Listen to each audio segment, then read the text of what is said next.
Hey everyone, welcome back to my latest episode of the Inchstones podcast. Today I have Jenny Briggs here. She is a mother and author. I believe as stewards of any program, the Sunrise program, Jenny is a leader in the space in terms of creating and forwarding on the mission by living her truth. Jenny has a daughter, Sarah, love her name, who's 18 and is also on the spectrum. And Jenny and I shared parallel experience. And one of the things that I always like to do with Inchstones is to allow those stories, the real lives and realities of mothers and caregivers, to share what worked, what their lives looked like from the beginning, and how they navigated that journey. So, Jenny, thank you so much for being here today. Thank you for having me. What can you tell us about your journey from the beginning and then where you are now?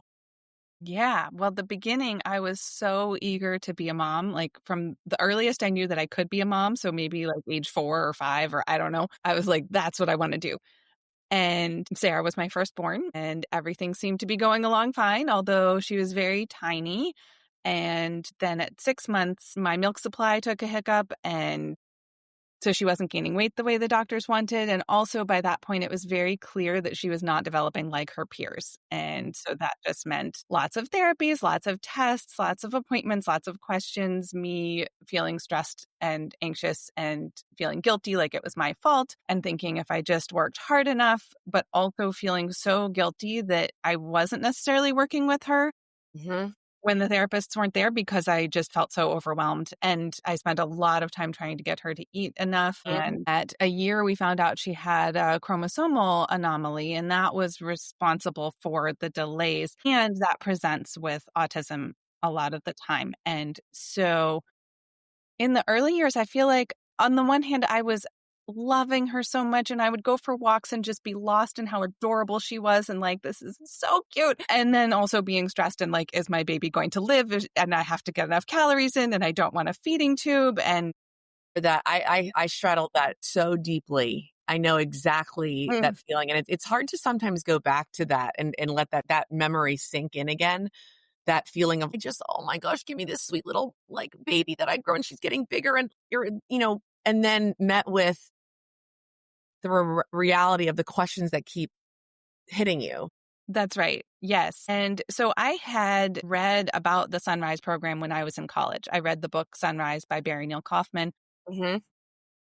Now parents can go to the Autism Treatment Center of America or do training online, which was not an option when I trained, but thanks to COVID, now it is, to learn to run a Sunrise program. So I had heard about it. I knew it was a way of helping kids with autism or with other challenges in a really loving, respectful way that followed the child's lead and worked on language and social connection, and even sometimes worked with feeding difficulties. And yet, in those earliest years, like up until she was 4, I was just try and get through the day. And I knew about Sunrise, but it didn't occur to me that I could run a Sunrise program or take on anything else. But then by the time she was 4, we were less in survival mode. She was walking. She could communicate with signs. She could point to a board and say what food she wanted. So that made things easier. And then we had a second child. Also, we felt like we were enough through the terrifying moments that we could do this. But Sarah still wasn't talking at age 4.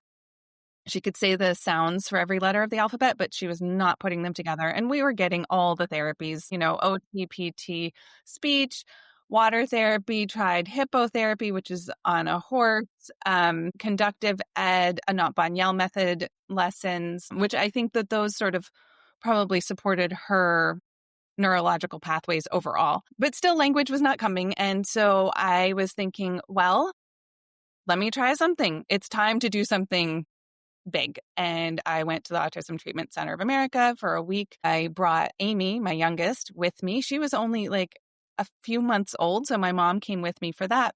My sister-in-law flew across the country to help my husband take care of Sarah, because you don't take your child with you for the training. It's just parents for the most part in the training. And I learned how to work with Sarah, how to read her signs of like, when is she available for input? When is she not? And once someone explained it, it was so obvious, but I hadn't thought of it before. Or she needs to be able to watch my mouth if she's going to learn how to say a word. It had not occurred to me, but then so obvious once it was pointed out. And Don't know what we don't know because we don't know. That's right. That's right. And I learned how to set up a room if I wanted a dedicated space to work with her, how to find volunteers, how to train them, how to work towards goals, and even just how to think about what goals to set for her, and how to have my own attitude be clear and free and not weighed down by all that guilt. I didn't Yes. even necessarily consciously know how much my guilt and feeling responsible was weighing me down until those bricks fell away. And then I was like, oh my gosh, okay, I have full permission to love Sarah exactly as she is, which of course I did, but also maybe I was holding myself back thinking I needed to get her better, whatever that meant. Mhm. And that was paired with actual tools to be like, okay, I don't need her to change it all, but I am going to go for the gold. We are going to have the biggest dreams for how far she can go. And I'm going to believe everything is possible for her. And I got home from that week of training and I didn't have a room set up right away. I didn't have volunteers right away. I didn't have someone to be with Amy right away. So it was just changing my attitude and lifestyle a little bit. And I asked Sarah for language in a different way at one moment, and she put more sounds together than she ever had before. And it was like, oh my gosh, this is just a few minutes and this is doing something. And so then we were moving to a new house. So it took a while to Isn't get that up like the and most luxurious thing in the world? I've been pairing luxury in these kind of motherhood conversations because it's so not what people think is luxurious. I hear you say it and I'm like, I just got to experience another mother's piece of luxury. yes, Lux. yes, It's luxury. I yes. love it. So then I did get set up over the course of a few months to have volunteers to be with Amy so I could be with Sarah. I trained volunteers to be with Sarah, eventually ramping up over the next year to have my sister-in-law as my full-time helper. So I mean, every day and week was different in terms of how many hours Sarah got of one-on-one time. It could be anywhere from half an hour to 8 hours a day sometimes of one-on-one, loving, focused time, working with her, following her lead, but working towards language, comfort with eye contact, just how to interact with other people. But if she didn't want to interact, we were not pushing it, we weren't forcing it.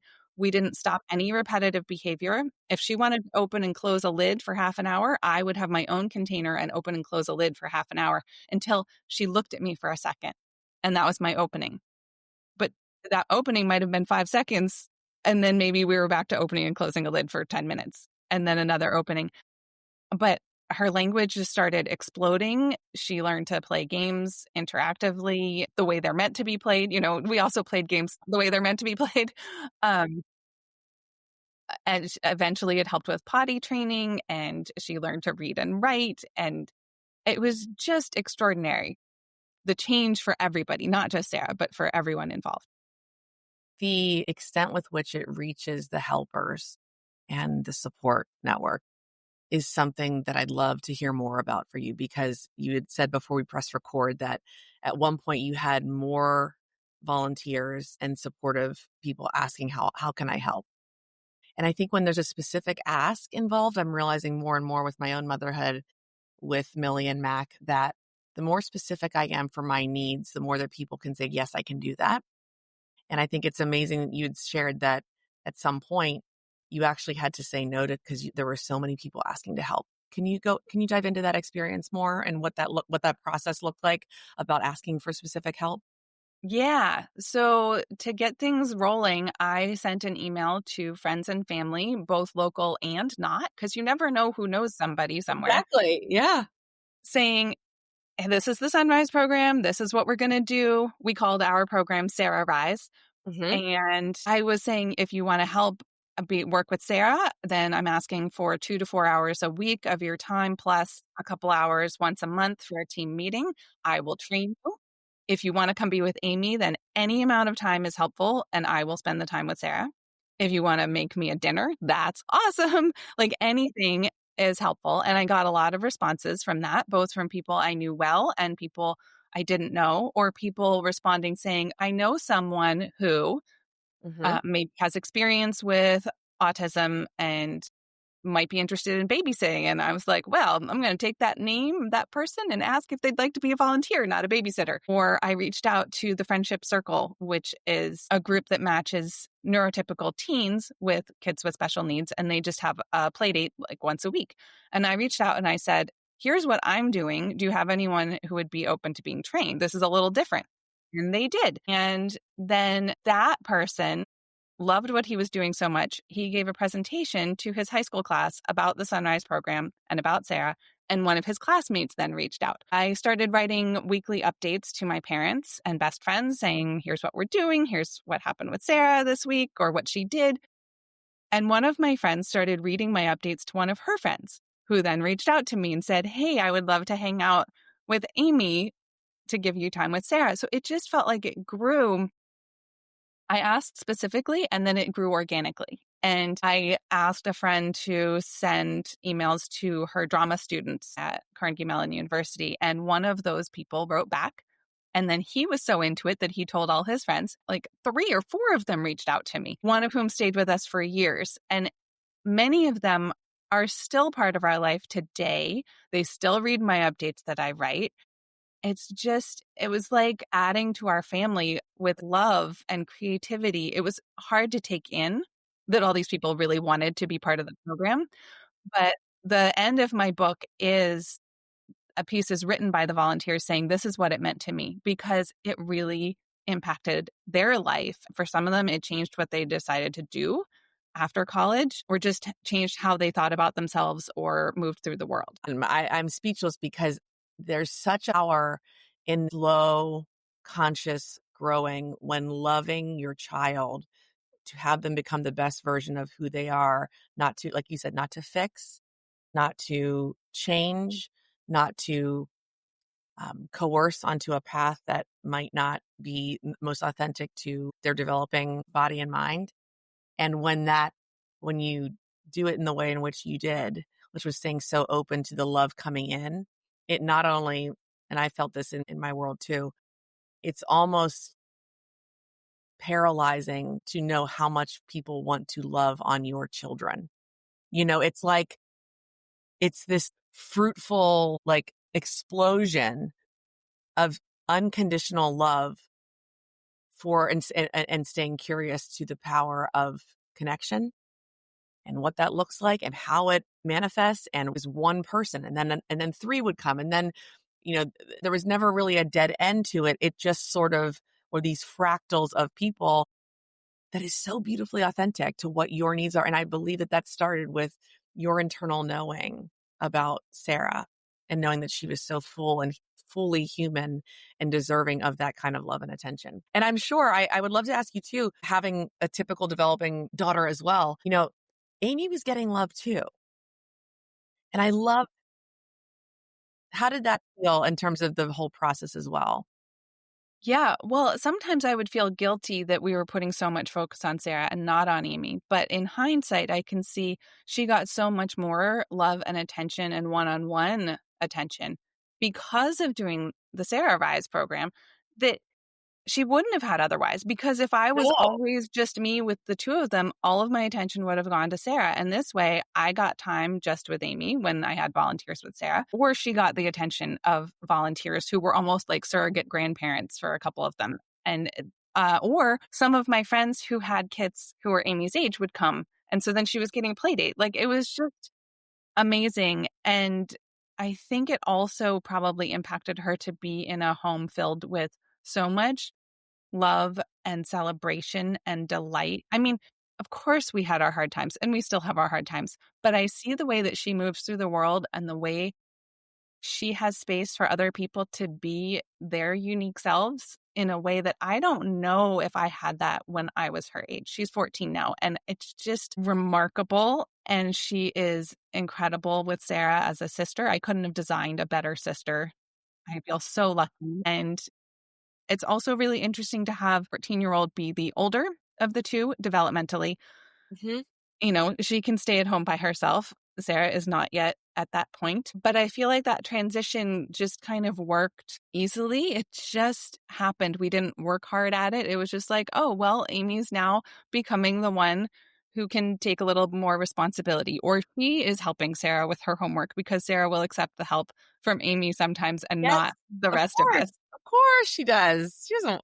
I think about that. It's very reflective. Again, having the reverse, I mean, Morgan being 2.5 years older than Millie, there are some very painfully typical things sometimes that happen. Like, Sarah doesn't want you to help. She's fine with accepting her sister's help. But mom, like, that's and how beautifully typical it is. And I remember when it happened, it was fairly recent. Morgan was in her room, and all the kids had their separate rooms, but in the same little nook in the second floor. And Millie just barged right in and sat in Morgan's bed.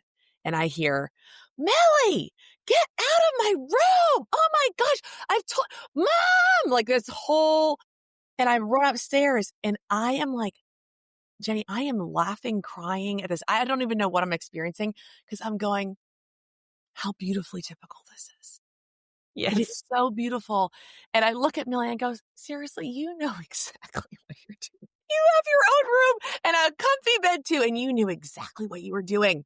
That's right. And I just loved it so much because having a little boy too, and obviously with a similar, profound autism and apraxia diagnoses, he's a little boy. He doesn't really care to irk his older sister.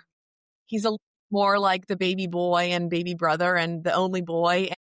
You know, I find that fascinating about the typical things that emerge from a very atypical family sibling dynamic. Because when they do emerge, it's another, for me to use the term, it's another luxury. Because I was never anticipating that to rise up and Yeah. like have her so typically choose her sister to help her, not her mom. Or That's they beautiful. do fight about Yes. things, and there are some things that if Amy does it, then Sarah will get very upset. But if I do it, she won't. And it's like, what is going on here? Mm-hmm. Sarah's not able to articulate the answer about what's going on for her emotionally. We can just tell she's really upset or impatient or whatever, but it is a mystery about like, why is it not okay if Amy Yes. does something? Yeah. Yes. Mystery. That's something that also is a very big word in my world because and I hear you speak to it as well. I think that the mystery of not knowing how you would have expected to know a child with neurodiversity that you are beautifully given, and I believe they happen for us as humans and mothers and parents. The suspension of what if is always the holding space for the mystery of their development at first. And I mirror your journey of like the anxiety and the grief and the guilt. And then somehow that space of the unknown and the mystery becomes an uncomfortable place that you learn to sit in because it's actually not wrong. It's just uncomfortable. And I think that we as younger mothers get to experience that through our children at a younger phase. I think it's like a wisdom. I think I remember asking my grandparents about why they stayed so calm through things that seemed tumultuous. And I think that maybe that's the gift in all of this. That maybe that's what the mystery provides in mothering children who you don't know the exact answer. And you still just sit in that, what I like to call like the hot loneliness of don't know what's going on and everything is still okay. Yes. Yes. I have been saying something very similar to myself about Sarah's sleep schedule just got all kerfluied over the summer, and we have no idea why. Yeah. She some nights only gets like 4 hours of sleep. And if I'm thinking about that, then I can be really anxious of like, oh my gosh, she's not getting enough sleep. And then I'm like, wait, but if I step back and just look at her, she seems totally fine. She is happy. She has energy. If I didn't know she didn't get very much sleep, I would never guess it. That's right. Maybe you don't need to worry. Maybe it's just what it is. Maybe it just is. And I think that anxiety that spurs off of the mystery of the unknown is such wasted energy. It's like, and I trust me, I am like the president of the anxiety club. I will jump to the worst possible conclusion at the first notice of something going wrong. You don't, we would not be good as neighbors because I would basically say, oh my God, something's wrong too. Through the years though, I have learned that space it does nothing to further along your inner peace and for your family. Yeah, sleep can be very confusing with these children. As I shared with you before, fire alarms going off in the middle of the night. My first reaction, if I'm being really honest, was me going, I'm so tired. I am like, it wasn't about them actually. It was that my first unconscious reaction to a fire alarm going off in the middle of the night was actually not about the children's disruptive sleep. I'm being very honest. It was that I am so tired.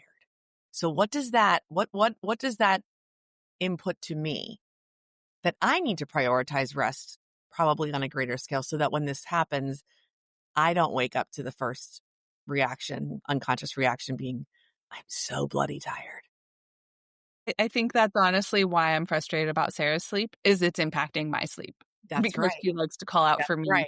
And That's it's right. like, if it wasn't impacting my sleep, I might be even less worried about it. I might not even know that she was not sleeping well if she wasn't calling out to tell me. Again, there's a lot of unconscious, subconscious things that we do as mothers. And I think sometimes being so hyper attuned to children with neurodiversity who present and their bodies and minds work in ways that we don't really understand at times, the ability to just realize that if someone came in and saw them from the street or a neighbor coming in, they probably wouldn't ruminate and stir over the thing that might have set one or both of us off.